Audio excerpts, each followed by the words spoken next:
What's that about? Seems like there's some drama today.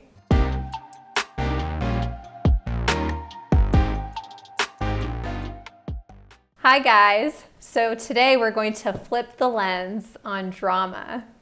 And we're going to start by staying curious about what's happening with Lori. So Lori. Yes, Aman. What's going on over there? Well, what did you actually observe, Aman?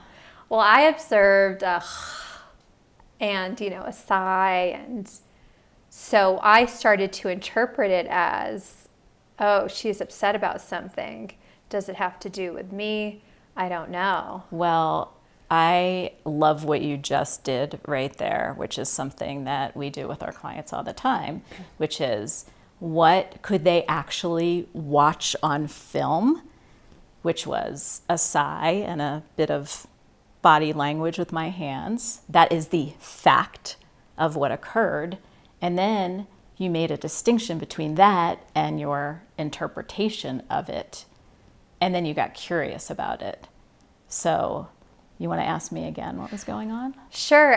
Okay, so just the fact of what I observed, it was the body language, it was the sigh, and the eyes. A little bit of hand movement, I think. And the facial leakage. Yeah. Yes. And then I didn't know, but I started to jump into my own story. Yeah. So what was going on? Well, I'm just tired and, it's been a long day and it actually has nothing to do with you, Aman. Oh, I'm relieved. Yeah. And I'm glad that you asked. Yeah. And what we see a lot with our clients and the reason that we're doing this piece on drama is that the leaders that we work with, and we as humans do it all the time, especially when we're tired, is we get pulled into the drama of that person and we don't make the distinction between the fact and the opinion, or the fact and our perception of what happened. Yeah. And so helping people to see that distinction and then get curious about it is exactly what this is about. Yeah, I love that. Where does drama begin? And drama begins in our own interpretations. Exactly. And I like to say the cobwebs of the mind, so what are the stories that I'm starting to get entangled in? What I have experienced with my clients is it's not only the stories that they're telling themselves, and yes, in some situations there are facts about things that need to be addressed, and sometimes there are stories where things just get spun up, and those stories are then vented and shared with other people. And then we have a characterization of people. So Lori just is that way, or she is that kind of person. And so drama starts with the stories that we create and the stories that we share with other people. Exactly. So as much as we can stop ourselves from creating the stories and get curious about them instead of talking to another person about them. So Aman, if you were to just now go to Perry and say, oh, Lori's pissed at me, right, or Lori's annoyed, and instead ask me as you did, that would stop the drama and it would allow us to work out whatever might need to be worked out and prevent others from getting pulled into the drama and prevent a lot of time suck that we see a lot with our clients. And that's what we do in our coaching, is really help people shift the story and get curious instead of go somewhere else with the story. Yeah. It is a lot easier to go talk to someone else than it is to get curious with me, but that's also the practice. Yeah, and sometimes it's situational. Like there are things happening in the environment. There are decisions that are being made. There are organizational changes that are happening. There are new team members coming on board. There's roles that are shifting. So there's stories not just about people, but there's stories about what's happening in the context.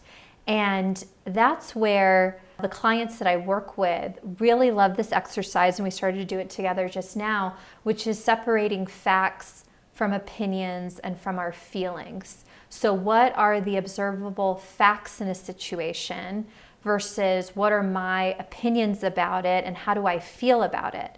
And now if I go to this side of things, which is opinions and feelings, I'm going to show up and react a lot differently than if I know the facts. So if I have an opinion about the changes that are about to happen, or I have an opinion about decisions that are being made, and I have strong feelings about those decisions, or I have strong feelings about new roles and responsibilities on the team, I'm going to go engage in a much different way than if I have the facts. Mm-hmm. Mm-hmm.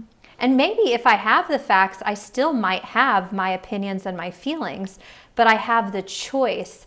Do I want to act from how I'm feeling about it, or do I want to act from what is actually happening? Yeah, I think that's an important distinction. We're not here to say that you shouldn't have opinions. We're here to say that being aware of the distinction between a fact and an opinion and feeling is the key. I mean, we are humans. We're going to have opinions and feelings. But right. Noticing that fact does not equal opinion is the key to being a more effective leader and team member. Someone will share what they think is a fact. Oh, Joe is very good at empowering the team. Mm-hmm. That's an opinion, wonderful opinion. Can you share with me some of the facts to back that up? What does that look like? If I'm watching him on film empowering the team, what am I actually seeing? Mm-hmm. And that can help me better understand that person. And so again, I think helping people to practice those distinctions is useful, and it can also be useful in preventing drama. Preventing drama and creating clear communication. So one of the things that I'll work on with leaders in coaching is something called self-differentiation, mm-hmm. which is exactly that. Can you separate facts from opinions and feelings? And people who have a higher degree of self-differentiation are able to separate those out and then choose how they want to respond. People with a lower self-differentiation kind of mush all of those together. So I feel like this is awful, therefore it must be awful. And I think that's also called emotional reasoning. Mm-hmm. And so the capacity to separate things out gives us greater choice. Mm-hmm. It gives us that capacity to be more self-differentiated. And I love what you said. It's not about not having the feelings. You know, if there's a change that's coming down or a decision that I don't agree with, I get to have my feelings about it. However, as a leader, how I show up, how I act and respond, how I communicate, am I communicating the facts or am I communicating my feelings and my opinions? Yeah, and again, the leader can communicate their opinions. They should just say that it's their opinions. This is what I observed, and this is my opinion about it. Yeah, exactly. And that does really help to quiet the drama, because when we conflate everything together, then it becomes sort of a spiral. Like, oh my gosh, Lori rolled her eyes. She's upset. I had to do with it. I'm going to go talk to Perry. Now it becomes a whole storm versus understanding what is actually going on. Yeah. And then by sharing it with Perry, you're pulling Perry into the drama. And then Perry is pulled into the drama and then wants to talk to Kevin about it. Exactly. And then Kevin gets pulled in. And again, there's a story that just swirls and swirls and swirls and wastes so much time. So much time. And it's not just us connecting like this. It's over text messages. Yeah, which makes it's over Slack. It's over email, where I have had experiences of sitting in meetings and I'm getting texts about the other person that I'm connecting with, where people are spreading opinions or spreading narratives. And it's kind of the dilemma of our current age, where we look at news, what's happening locally, what's happening globally, and how can we really separate facts from feelings? Mm-hmm. How can we really tune into narratives? And it's really hard. It is really hard. It is, and it relates to boundaries too. Yeah. Which we've talked about. So part 1 here is quiet the noise of drama by separating facts from opinions from feelings. And again, we have a PDF that is linked below where you can see a clear definition of facts, opinions, and feelings. And you can try it out for yourself. I've done this exercise at a lot of retreats with many leaders, and it's incredible because, and again, I've been in this situation myself where I believe my feeling or my opinion is a fact. Yeah. And to really be able to differentiate and go, oh, wow, that's actually not a fact. That's just how I am feeling about the situation, or that's just my opinion about the situation. Yeah. So we invite all of you to practice distinguishing between a fact and an opinion and a feeling. But the more that we can practice and be aware of those distinctions and share them when we're communicating, that can help stop the drama and make us all more effective.